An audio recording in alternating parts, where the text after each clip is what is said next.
open water swimming is a very lonely sport. I have spent hours looking into the infinite, seemingly bottomless ocean underneath me, with nothing to keep me company but my own thoughts. And so, I have not only been tested as a swimmer, but also as a thinking, feeling, imaginative human being. Be it my first test as a marathon swimmer when I decided to swim for 12 hours nonstop in a swimming pool, or crossing the English Channel in 13 hours and 55 minutes. When you're swimming, you don't talk, you don't hear very well, and your vision is restricted to what's right in front of you or underneath you. This isolation has been my sport's biggest gift to me. Through open water swimming, I have come to know myself in ways that I could have never expected to.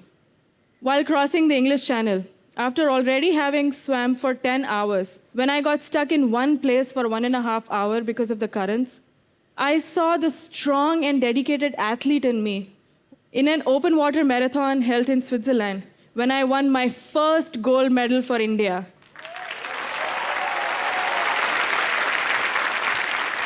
I witnessed a proud Indian in me.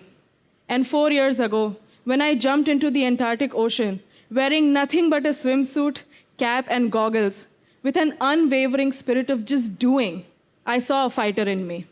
When you find yourself alone in an ocean with your thoughts, the dangers that you face are not just external, like whales, sharks, jellyfish, or even demotivating people.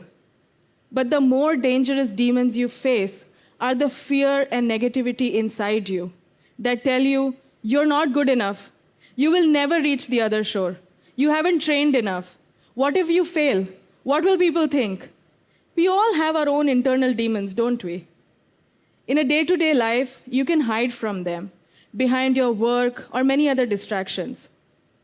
But like I said, in the middle of the ocean, there is nowhere to hide.